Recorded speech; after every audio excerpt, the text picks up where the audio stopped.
Bueno, buenos días a todos que seguramente estén conectados algunos. Quisimos cambiar en la modalidad a la diferencia del grabado de la charla porque nos parece que es mucho más dinámica y mucho más fresca una charla en vivo que estas modalidades de charla grabada, por lo menos para nosotros, y creo que en ida y vuelta en el feedback natural que tiene que haber en un espacio público, por más que sea virtual, tenemos que encontrar las medidas, y aunque sea más riesgoso, preferimos esta nueva esta modalidad más en vivo, ¿no? Como decía Fede, como las estrellas de rock, prefieren el vivo que el grabado en el recital. Sí, bueno, un poco la idea de esta charla, como primera aproximación para todos y todas, es acercarnos específicamente al proyecto o a la temática del proyecto que estamos abordando, que tiene que ver con, con este jardín maternal, llamémosle, es un jardín medio raro el que estamos planteando, pero más allá de la particularidad del programa, también nos parecía interesante reflexionar sobre algunos aspectos más referentes al tema de la ciudad, al tema del proyecto y al tema del equipamiento. Por eso la charla trata sobre construir el proyecto, habla de los espacios para la educación y específicamente para la primera infancia.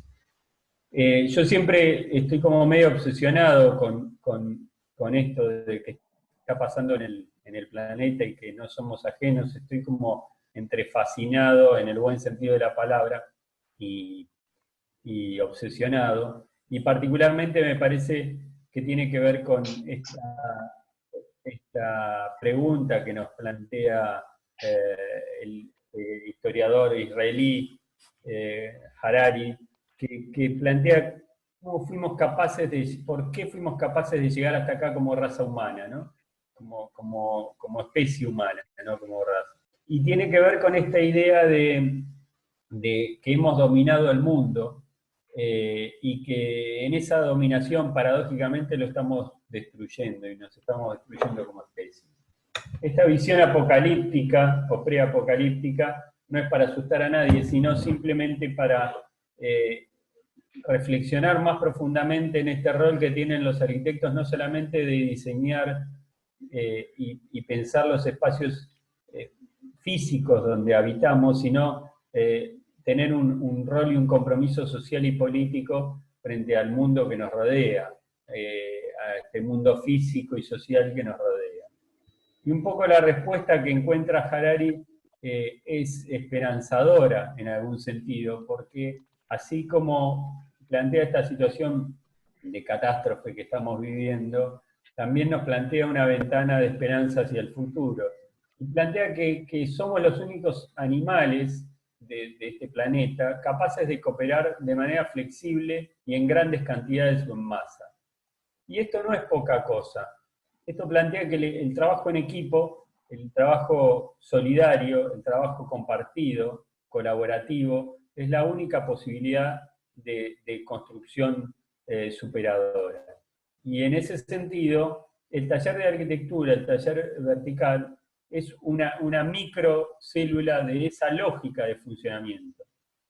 Y eso lo debemos potenciar aún en la virtualidad.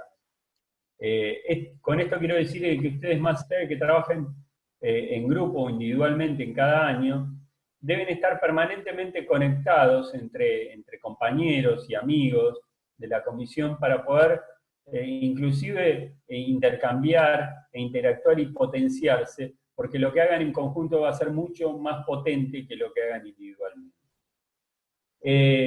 Nuestro sitio natural de trabajo, uno puede encontrar diferentes miradas, la mirada quizás más extrema y más lejana, que es la mirada del territorio desde el espacio, que la podemos hacer a través de ojos de terceros, no de nuestros ojos, pero sin duda nos muestra una dimensión de nuestro territorio y del territorio que habitamos de unas características muy diferentes en la medida que nos vayamos acercando, ¿no? Digamos, esta es la región de Lampa y la ciudad de La Paz. Pero esta situación no podemos referirla solamente al sitio físico específico, sino que tenemos que entenderla como sitio en el contexto más amplio de la palabra, también con lo histórico y el desarrollo del ámbito natural de funcionamiento de la arquitectura, que es el ámbito de la ciudad. En ese sentido, la primera reflexión que tenemos que hacer es sobre qué es un equipamiento. Y si nosotros miramos la ciudad, hay tres componentes básicos de la ciudad que se han dado desde que la ciudad existe, ¿no? Desde aquellas primeras ciudades 5.000 o 6.000 años antes de Cristo, hasta la ciudad de Roma, en el apogeo del Imperio Romano, hasta nuestras ciudades contemporáneas. Hay tres elementos básicos que se repiten. El espacio público, en sus diferentes formas, parques, plazas, calles, ¿no? El equipamiento, esos edificios que no son para vivir, la vivienda como lugar de estancia del hombre, y las infraestructuras, ¿no? Y si miramos esta maqueta, que es una maqueta de la conformación de la ciudad de Roma, la antigua, vemos que existen equipamientos como el Coliseo o el circo, ¿no? Existe la infraestructura como el acueducto, existen las calles de distintas categorías, los parques, los espacios públicos. Eso que inclusive hoy en nuestra ciudad contemporánea, en la ciudad de La Plata, existe de la misma manera. Y el espacio público, como espacio de manifestación y de intercambio social por excelencia, ha existido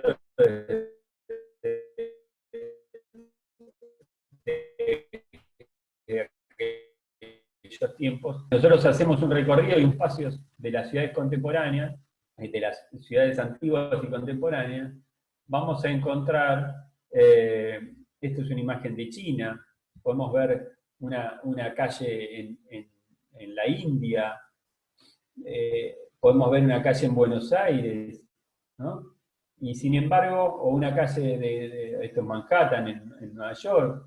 Sin embargo, todas estas imágenes no difieren casi en nada, particularmente para asociarlas. Digo, la gente está, la gente intercambia, la gente dialoga, discute, ¿no? Y lo único que cambia son particularidades propias de cada cultura, la imagen de lo físico y construido. Sin embargo, hace relativamente poco tiempo, a fines del año pasado, algo cambió en el mundo. Empezó como una cosa muy pequeña, todos lo saben, no lo voy a recorrer, con el coronavirus, pero particularmente nos transformó la vida dramática y drásticamente a todos. Algunos de peor manera que a otros, obviamente, como es común en cualquier sociedad. Y si hacemos un nuevo recorrido por estas calles que veíamos recién, esto es lo que ha pasado, ¿no? Hoy las ciudades se han transformado drásticamente, ¿no? Y si vemos una calle en la India, pasa esto, y si vemos la misma calle en Buenos Aires, pasa esto, o Manhattan, el Times Square, en esta imagen que veíamos recién, pasa esto. Digo, lo que ha desaparecido es el ser humano, y lo que se ha transformado fundamentalmente es el espacio público. La pregunta sería, ¿cómo será el espacio público del futuro a partir de esto que estamos viviendo? Y sin duda tenemos que militar para que ese espacio no se pierda, para que ese espacio siga siendo lo que fue de la mejor manera posible, y para ello hay que encontrar las nuevas actividades, los nuevos modos de desarrollar esas actividades. Hay que entender que hay nuevos usos que quizás se tengan que dar de otra manera, pero que se tienen que volver a recrear. Con esta nueva particularidad que yo grafico en este dibujito muy básico, que es cambiar esta visión o este planteo del distanciamiento social para entender que el distanciamiento tiene que ser físico, pero no social. Es un juego de palabras quizás menor, pero no por ello poco importante. Digamos, entender de que el distanciamiento tiene que ser físico, y que si nosotros entendemos que tenemos que tener 2 metros más o menos de distancia entre persona y persona, no por ello tiene que haber un distanciamiento social. Entonces las nuevas preguntas radicarán en si, no nuevas preguntas, pero si, no, los nuevos planteos del futuro, yo estoy convencido que van a pasar en la ciudad por mayor espacio público y por mejor espacio público, por sobre todas las cosas. Y por sobre, y además mayor equipamiento y mejor equipamiento, que es lo que también está desnudando esta nueva pandemia, ¿no? Esta situación de que no somos capaces de soportar estos embates porque no tenemos buena capacidad de espacios públicos, cantidad, calidad y equipamiento en su calidad y cantidad. Y para ello, sin duda, tenemos que apelar a la construcción colectiva del conocimiento. Esto que nosotros naturalmente hacemos en el taller, en muchos ámbitos de la sociedad no están preparados para desarrollarlo. Y tenemos que encontrar los mecanismos para volver a recrearlo en la virtualidad, como les decía hoy. Digo, la construcción colectiva del conocimiento es la base fundante para que podamos potenciarnos de una manera inimaginable, como lo planteaba Harari en su frase, digamos. Tenemos esa capacidad de manejar, de trabajar colaborativamente, tenemos esa capacidad de potenciarnos colaborativamente y solidariamente, y eso tiene que ser la base, la piedra basal para nuestro desarrollo individual y colectivo desde el taller de arquitectura hacia la sociedad. La pregunta siguiente es, ¿cómo hacemos cómo hacemos un proyecto? ¿No? Es una pregunta que los arquitectos nos hacemos permanentemente y nos seguimos haciendo y seguimos repensando permanentemente. Este es un dibujo de Enrique Bares, y Enrique plantea en este dibujo la hoja en blanco y el lápiz como el ámbito, el espacio imaginario y natural, espacio físico, pero espacio intelectual, donde pensar, ¿no? Es el lugar natural para que los arquitectos desarrollemos nuestro pensamiento. Pero además debe tener estas estructuras de soporte, como plantea Enrique en este dibujo, ¿no? Estructuras de soporte para el desarrollo intelectual. Traigo a colación, y siempre lo traigo en esta charla, a Vicente Krause, otro de los grandes profesores de la Facultad de Arquitectura y Urbanismo de La Plata, que planteaba de una manera bastante didáctica, quizás poco amable para la sociedad o la sociedad del siglo XXI, que aprovecho para darle la bienvenida en este momento al siglo XXI. Sin duda, este es el comienzo del siglo XXI. Pero Vicente planteaba que proyectar, no es, digamos, él hacía un paralelismo con la caza de patos, ¿no? Con cazar patos. Digo, no es una frase no es un ejemplo muy contemporáneo, quizás debería encontrar algo más contemporáneo, pero él planteaba que uno no se pone a cazar patos de esta manera, ¿no? Donde se posa en un lugar con una escopeta apuntando al cielo y empieza a tirar tiros con una cierta cadencia, esperando que pase un pato y justo que coincida y pegarle en el momento. No se caza patos de esa manera y no se hace proyectos de esa manera. ¿Qué quiero decir con esto? ¿Y qué quería decir Vicente con esto? El proyectar no se hace donde uno se pone con la hoja en blanco, como mostraba Enrique, y empieza a tirar escopetazos al aire a ver si le pega un pato, ¿no? A ver si encuentra la idea más interesante para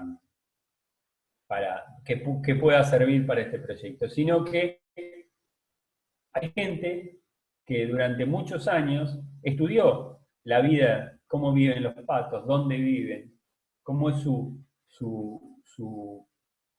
cotidianidad, qué comen, qué hacen, cuáles son los horarios. Bueno, y que escribió bibliografía sobre el tema específico. Y en la arquitectura pasa lo mismo. Hay mucha gente que estudió, que escribió, que investigó sobre proyectos de otros, sobre proyectos propios, y que eso lo plasmó en libros, en bibliografía, que nosotros generalmente ponemos al final de las fichas, y en este caso, en muchos casos, estamos poniendo videos también, porque hoy son muy didácticos para esta instancia, y creo que ustedes tienen que recurrir a ese material para no estar como ese cazador tirando escopetazos al aire, para poder ser más conducentes y más precisos y más claros en el momento de sentarse a enfrentarse a este proyecto. Entonces, en ese sentido, yo siempre planteo estas 3 preguntas que son bastante disparadoras en esta instancia, y que todo proyecto, quieran o no, van a tener que responder. Es decir, ¿dónde se desarrolla este proyecto? Cuando nos hacemos esa pregunta hablamos de un sitio físico, pero además hablamos de un sitio muchas veces virtual o ideal o imaginario, que tiene que ver con un sitio futuro que alguien está planteando para ese lugar, o cómo será ese lugar en los próximos años. Digo, la arquitectura excede por mucho nuestra existencia, y estas obras o estos procesos arquitectónicos que estamos plasmando nos van a acceder a nosotros, y por ende hay que imaginarse un futuro de ese lugar. Y además hay un contexto económico y social que le da entidad al sitio. ¿El qué? Cuando hablamos de qué, hablamos de este par dialéctico que nosotros muchas veces expresamos, que tiene que ver con las actividades, por un lado, y los ámbitos específicos para esas actividades, por otro. Entonces, para cada actividad habrá un ámbito que la pueda condicionar, ¿no? O que la pueda contener. Ahora, si nosotros solamente respondemos al ámbito, solamente respondemos a la actividad, como la actividad es dada, y no repensamos la actividad y no replanteamos la actividad, muchas veces podemos quedarnos con una porción de esa solución, ¿no? En ese sentido, la actividad también tiene que ver con el espacio, y ese espacio, y es donde la arquitectura se expresa en su máxima contundencia. Y por último, el cómo, ¿no? O sea, cómo se va a desarrollar esta actividad. Cómo se va no a desarrollar la actividad, sino cómo se va a desarrollar este edificio, cómo se va a plasmar este edificio. Y eso tiene que ver con la técnica y con la tecnología aplicada, ¿no? ¿Qué materiales? Bueno, todo esto que... Entonces, estas 3 preguntas que tienen 3 instancias, como sitio, espacio y técnica, o sitio, actividad, espacio y técnica, vamos a recorrerla en todos los ejemplos que podamos ver. Y creo que nosotros como proyectistas no podemos eludir en ningún momento. Desde la actividad específica, como es el tema de la educación, la educación específicamente, desde aquellas primeras experiencias, no me voy a ir muy atrás porque sería muy aburrido, pero digo, desde esa revolución que produjo el principio del siglo XX en todas las instancias de la sociedad, y la educación y la formación de los niños no es ajena a esa transformación, con algunos especialistas, pedagogos especialistas que vieron que no solamente había una formación unidireccional de maestro-alumno, sino que había o vertical, sino que por sobre todas las cosas había una educación horizontal entre alumnos y unívoca entre el propio alumno en sí mismo, con su propio cuerpo y su propio espacio. Reconocieron de que los espacios para la educación deberían ser distintos y ya no podían ser como antes. Esta es la Peter Schule de Hannes Meyer de 1926, que plantea un paradigma totalmente nuevo para la educación, ¿no? Ya las escuelas no iban a ser como antes, ¿no?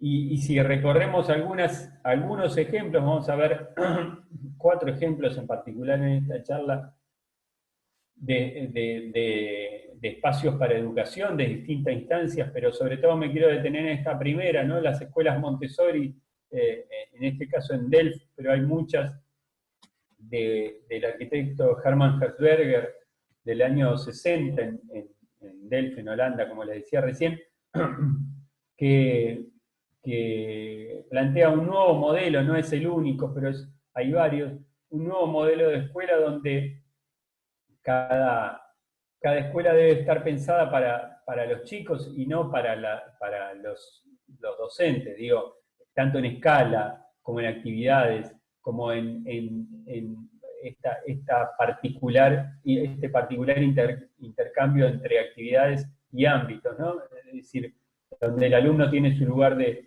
consulta o de guardado de sus materiales y de consulta con sus propios compañeros, de intercambio y de discusión, y donde acá pueden ver como, esta es una foto aérea de la escuela Montessori inserta en la ciudad ya con su ampliación, donde van a ver en la particularidad, donde es una escuela abierta, donde su patio y su expansión está abierta a la comunidad, y donde aparece un espacio, fíjense, estos son los cuerpos de aulas, ¿no?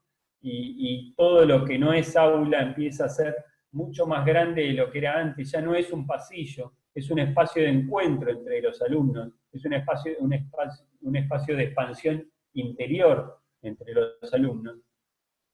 Y las piezas que componen ya la escuela tienen una escala que es mucho más amigable, un tamaño y una escala y unas jerarquías que son mucho más amigables y mucho más cercanas a la arquitectura doméstica que a la arquitectura institucional que todos conocían.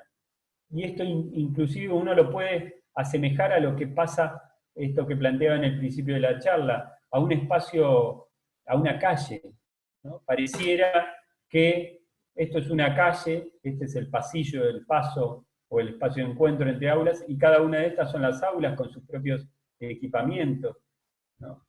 Y donde yo entro y me puedo encontrar en este espacio común donde todos los chicos salen y pueden salir al patio que está relacionado con la comunidad, pero también pueden quedarse en este espacio y pueden encontrarse con sus compañeros y pueden intercambiar, digamos, puede haber intercambios, ¿no? Y estos espacios que están preparados para actividades no convencionales. Estamos hablando de hace 50, 60 años, ¿no? De una visión totalmente anticipadora de lo que hoy muchas escuelas que estamos recreando en la actualidad no están viendo. Sin embargo, esta arquitectura ya la veían. Fede, terminamos este ejemplo y hacemos un corte y volvemos a entrar. Estos son los espacios exteriores, estos son los espacios de intercambio, donde la escuela, cuando no funciona en el fin de semana, brinda su espacio exterior a la comunidad, y este patio de la escuela pasa a ser una plaza para la ciudad, ¿no? Donde esa actividad extiende ese ámbito, no está pensado solamente para la actividad específica, sino que está ampliado a otras actividades que pueden ser las de la comunidad. Y estas son las entradas a las aulas, y esta es la altura que plantea Hertzberger para un espacio de una escuela, donde es una altura más cercana a la escala de un niño que a la escala de un adulto o a la escala de un edificio institucional.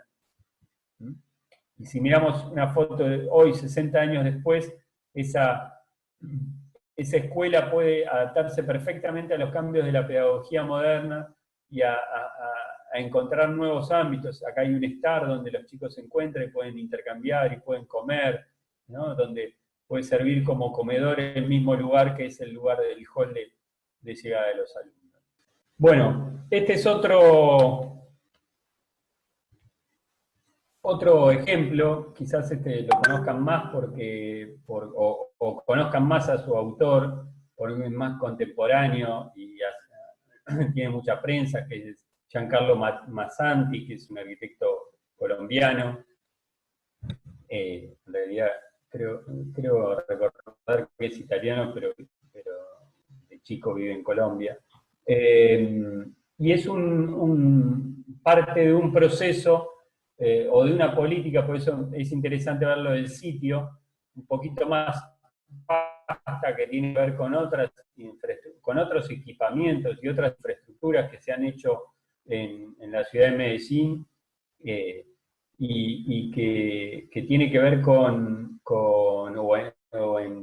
Colombia en particular, que tiene que ver con intentar transformar un escenario de violencia extrema que tenía Colombia en los 80 y en los 90, a partir de la presencia del Estado y del equipamiento, la presencia del Estado físicamente con el equipamiento en las distintas instancias, los barrios más carenciados y más violentos, dominados por el narcotráfico en Colombia. Este proceso transformador se desarrolló a través de muchas infraestructuras. Esta es una de ellas, que es los jardines sociales, unos jardines como estos que estamos desarrollando, y que tiene una particularidad, y quería también plantearlo en este tema, a diferencia en este caso y en otros casos, pero a diferencia del caso de Herzberger, que en esto que vamos a ver ahora, se materializa fuertemente el límite con la comunidad, y esto tiene que ver con algo que fracasó en ese idealismo de Herzberger, que es el control externo de los chicos. Que sí, está doctor. Ahora me está dando bien igual. Silencien los micrófonos, así no interviene nadie. En este sentido, esta falta de límite, que era como un proyecto muy ideal en el caso de Herzberger, en estos casos más contemporáneos se tuvo que repensar, porque realmente no se podía controlar los espacios exteriores de los jardines. Ahora, el límite, que es este círculo que ven tan fuerte en el caso de Massanti, es muy interesante porque es un tema de trabajo específico en el proyecto del jardín maternal, ¿no? Nosotros vamos a tener que ver cómo hacemos con este límite en el propio proyecto que tengamos que hacer. Digo, cuando está en un contexto mucho mayor, hay otro límite que es el propio del predio del campus, pero yo no puedo sacar a los chicos y dejarlos afuera cuando hay un estacionamiento y hay autos en las cercanías, y tengo que tener un límite, y ese límite no puede ser un alambrado perimetral, digamos, tiene que ser algo más pensado. Bueno, este es el planteo de Massanti, donde sin duda ustedes pueden diferenciar en la morfología, que esas piezas o esos elementos, también de una escala muy asequible, muy cercana, son las aulas, que todo el intersticio entre esas piezas y el límite circular, esta loggia circular, es el patio, es el espacio de expansión, y que hay un gradiente entre los espacios públicos y privados que son interesantes de analizar. Es decir, si uno, a ver dónde tengo el cursor, si uno ve esta planta, puede encontrar que esta pieza encuentra dos tipos de vacíos. No solo hay un vacío propio de las aulas, que es quizás el expresado en azul, un vacío gris, que es un vacío de intercambio, y existe otra categoría de vacío que es como un patio de ingreso al propio jardín, que articula tanto con este patio como con las otras actividades accesorias del jardín maternal. Y esta es un poco la imagen este patio verde, estos patios secos, este lugar de una fuerte ligazón con la propia aula o el propio espacio áulico, y de relación directa, pero además de relación directa desde la comunidad, donde puede pasar un padre y ver cómo sus hijos juegan en el patio sin tener que estar escondidos, ¿no?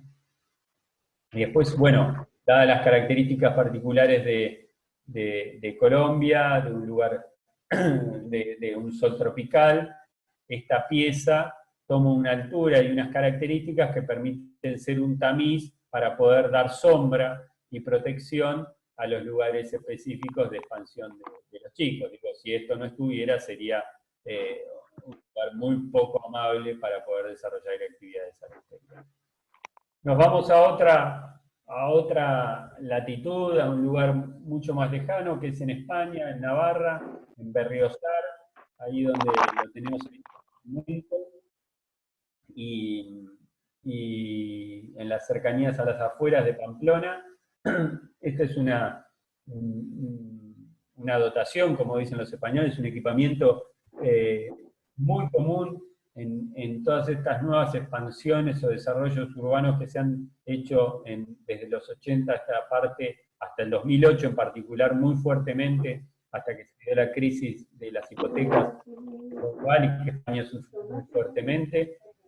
Pero en este caso, todos estos nuevos desarrollos en las afueras de las ciudades vienen acompañadas con equipamientos tanto en salud como en educación en los diferentes niveles, y este es uno de esos. Se trata, voy a mover un poquito, perdón, se trata de un jardín maternal, también de una escala similar al que estamos viendo, pero con mucha similitud con lo que veíamos recién en el caso de Massanti en Colombia, pero con la particularidad que quiero hacer hincapié en la cuestión del sitio. Colombia tiene una fuerte incidencia solar y de temperatura. Navarra tiene una condición totalmente casi opuesta, digamos, una condición de poca incidencia lumínica solar y de una fuerte y de una temperatura muchas veces muy agresiva, con muchos días de lluvia constante o llovizna constante y mucha humedad, un clima muy similar al patagónico andino, ¿no? Y en esta condición aparece un espacio intermedio que tiene que ver con este patio cubierto que podemos ver acá en el medio, donde ahí tiene el micrófono que podía silenciar. Todas las aulas tienen sus espacios de expansión o sus espacios de dormir, ¿no? Fíjense que, y de descanso, fíjense que esta unidad que estoy marcando acá tiene un espacio es difícil llamarlo aula, ¿no?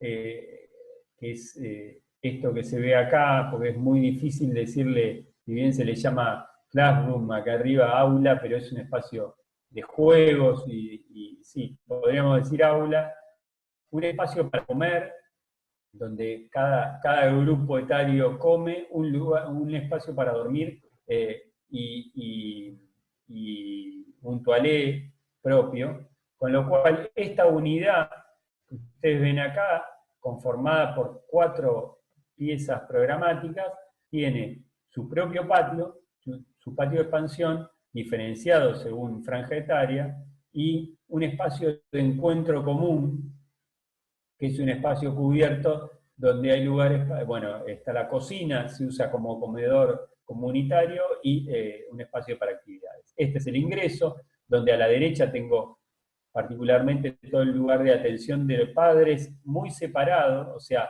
los padres no pueden pasar esta instancia, no pueden entrar a esta parte, un adulto no puede entrar a esta parte, está separado programáticamente, y sí tiene toda la parte administrativa, ¿no?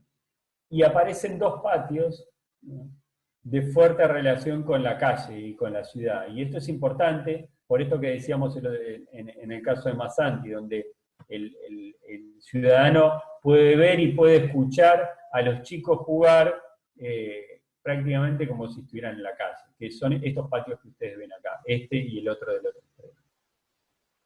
En este caso particular quiero hacer hincapié en la presencia, o en este proyecto en particular, en la aparición de estos elementos, o estas lucarnas, estos elementos de captación de luz solar. Y tiene que ver con esta condición del sitio de poca presencia de sol durante mucho tiempo del año, que permite que haya una ganancia de iluminación muy importante en los espacios interiores. Cuando ustedes pueden ver estos patios de intercambio donde los chicos se pueden encontrar, pero que además por afuera pasa la ciudad y el niño puede ser visto por sus propios padres en la guardería. Pero también están estos grandes lucernarios que nos permiten ganar iluminación indirecta a los espacios interiores. Esta es la plaza interior. Perdón, esto es una de las aulas, con su comedor y su espacio de actividades, y este es el espacio cubierto interior con las actividades anexas. Acá está la plaza interior, ese espacio cubierto por estos lucernarios, donde los chicos se pueden encontrar. Acá dan las diferentes aulas a este lugar. Pero bueno, también el lenguaje es muy sintético, una escala lo más amena posible a la escala propia del chico, más allá de los lucernarios y de estas alturas para ganar luz. Y ya viniéndonos de una manera más próxima a nuestra realidad, durante los últimos años en Santa Fe se desarrolló una política también similar, muy llevada adelante por el gobierno socialista de la provincia de Santa Fe, muy similar a la que veíamos, independientemente de lo ideológico, en Colombia o en España, donde se le dio fuerte presencia al Estado en los barrios más carenciados de la provincia, con presencia específica en este caso en un jardín maternal, pero en todas las escalas de la educación. Y en este sentido con proyectos de muy buena calidad en su producción, de una escala muy pequeña, pero no por eso de menor calidad, con materiales muy sencillos y muy nobles. Este es uno de ellos, el Jardín Las Flores, en la ciudad de Santa Fe, en un barrio bastante abandonado. Recuerden un poquito que la ciudad de Santa Fe en 2003 sufrió una catástrofe natural, que fue una inundación con una cantidad de muertes muy grande, no tan grande como la ciudad de La Plata, pero sí una fuerte, digamos, con un impacto muy fuerte en la sociedad, producto de también la gran cantidad de gente muy bajo la línea de pobreza. Y un poco estos jardines vienen a cumplir un poco ese rol de contención de toda esta comunidad.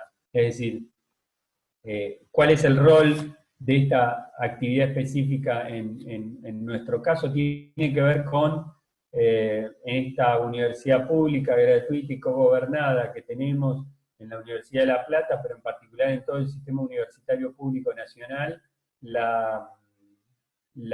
Eso, además de ser un discurso, debe transformarse en hechos concretos, y para eso debe haber equipamientos que garanticen ese acceso universal o que pretende ser universal de la educación superior. Y en este caso pretendemos que a través de un jardín maternal, la comunidad de Campus Norte, en este caso, tenga la oportunidad de poder, todos aquellos docentes, alumnos y no docentes, que tengan hijos en edad de pertenecer a esta institución, puedan ir a clase y traer a sus hijos sin tener que dejarlos con algún acompañante o con esa complejidad que puede tener la cotidianidad de una familia, y puedan estar en un espacio de contención, pero además de formación. Y es un poco el espíritu de este equipamiento, y un poco es el espíritu también de estos equipamientos sociales en Santa Fe. Es decir, donde sus padres tienen que ir a trabajar, se pretende que hoy una familia contemporánea salga el hombre y la mujer, porque hoy no hay diferencias, por suerte, en esta diferenciación de géneros, y que ambos salgan a trabajar toda la jornada, pero después los chicos no tienen espacio de contención. Entonces estos espacios son los espacios naturales. Como verán, se repite este esquema de un espacio común, de encuentro, donde todas las aulas se pueden encontrarse o encontrarse al inicio o al final de la jornada. Aparece un espacio cubierto de encuentro común, que también tiene sus apoyos como baños y cocinas, pero cada aula, en este caso 6 aulas, de diferentes características, tienen su toilette y tienen su pequeño lavabo, porque parte del aprendizaje a esta edad también tiene que ver con el reconocimiento del propio cuerpo y de cómo poder ir al baño y desarrollar todas las actividades que un adulto puede desarrollar. Y además, estas aulas tienen su propia expansión, ¿no? Sus propios patios, además de una pequeña área administrativa. Como verán, algo similar encontramos en este espacio donde la luz cenital se refleja en el cielo raso y baña de manera equilibrada. Bueno, este es el zoom, pero bueno, en este caso, en el caso de las aulas, la escala es un poquito menor a la del zoom, pero hay un lenguaje muy sencillo, muy cercano a la escala de los niños, sin estridencias, y donde esa pieza, en el contexto del barrio, es una pieza que no solamente resuelve el programa específico, sino que a la vez resuelve un problema urbano, de lugar de encuentro, donde entiende que no solamente desarrolla la actividad específica del jardín maternal, sino que además hace las veces de espacio de contención social, como les decía recién, cuando en un fin de semana puede haber una campaña de vacunación, puede haber una actividad comunitaria. Bueno, este espacio es, además de ser el centro, o ser un lugar para un jardín maternal, también es una dotación social un poquito más amplia. Y por eso aparece esta plaza, y esta plaza tiene algunos elementos icónicos, como este tanque de agua que no solamente sirve para el jardín maternal, sino que puede servir para algo más, ¿no? Y el clima de Santa Fe, ustedes saben que es un clima muy también caluroso y húmedo, que a veces no es muy amable, entonces hay un espacio de protección, un espacio semicubierto, donde el sol pega menos y donde quizás si hay una lluvia me puedo proteger, pero bueno, el material que prevalece es el hormigón y las superficies blancas para que la arquitectura no sea la protagonista, sino que sea la actividad de los chicos el protagonista. Y aparecen estos ojos de buey, estos agujeritos en la pared que parecen muy simpáticos, pero también permiten que los chicos se asomen y vean la calle desde los espacios interiores.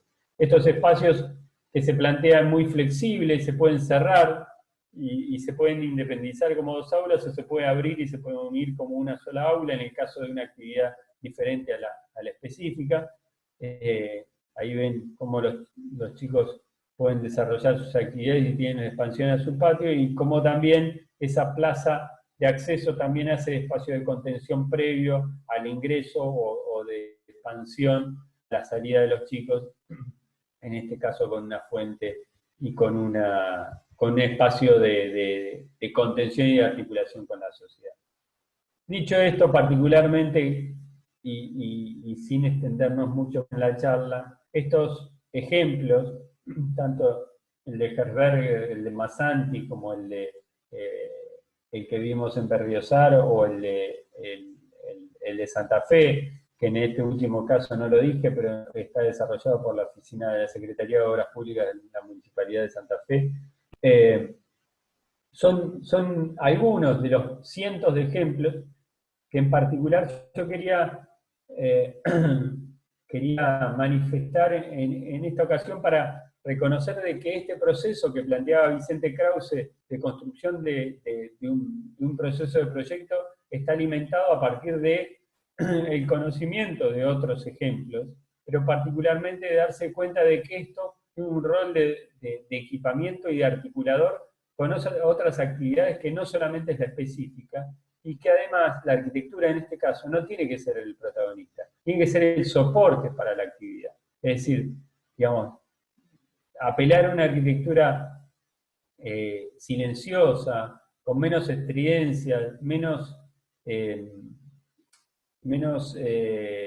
pretenciosa en algún sentido, para concentrarnos en la calidad espacial, en la calidad material, en la calidad resolutiva de cada uno de los espacios, en la resolución de la pieza y su articulación con el contexto, tanto el campus como el barrio, como también los otros programas de los otros años. Primer año está desarrollando un pabellón de información universitaria, al lado está también el Museo de la Memoria, que reconoce el pasado del BIM 3 como un centro de detención clandestina en la última dictadura militar, y nuestra dotación o nuestro equipamiento del segundo año, que es el jardín maternal. Los tres tienen que funcionar articuladamente, con lo cual también eso exige, de algún modo, alguna reflexión un poco más profunda. Es decir, lo que yo quería plantear con esta charla es reconocer la condición natural que estamos viviendo en este momento, desde dónde venimos y hacia dónde deberíamos ir, o tenemos que empezar a dónde debemos ir, la condición de cómo nosotros como arquitectos nos tenemos que enfrentar al problema del proyecto, a partir de qué herramientas, y por último, algunos ejemplos que son pocos, y son simplemente 4 que nos permiten a nosotros poder iniciar esta reflexión y esta discusión a partir de 4, podrían ser 4.000 ejemplos, pero simplemente elegí estos 4 porque me parecían algunos de los más interesantes para poder iniciar este proceso de reflexión. Fede, quiero, bueno, obviamente, quédense en casa, cuídense, estas son las líneas de comunicación del taller virtual. Yo después les voy a pasar el link del canal de YouTube, así todos ustedes pueden suscribirse al canal, porque tenemos un conflicto, hay un canal también oficial, pero que estamos desactivando y puede llevar a confusión, así que les voy a mandar el link para que todos ustedes puedan entrar. Los que no pudieron ver la charla pueden entrar inmediatamente a esta charla, que la vamos a subir en las próximas horas. Así que por mí, no mucho más.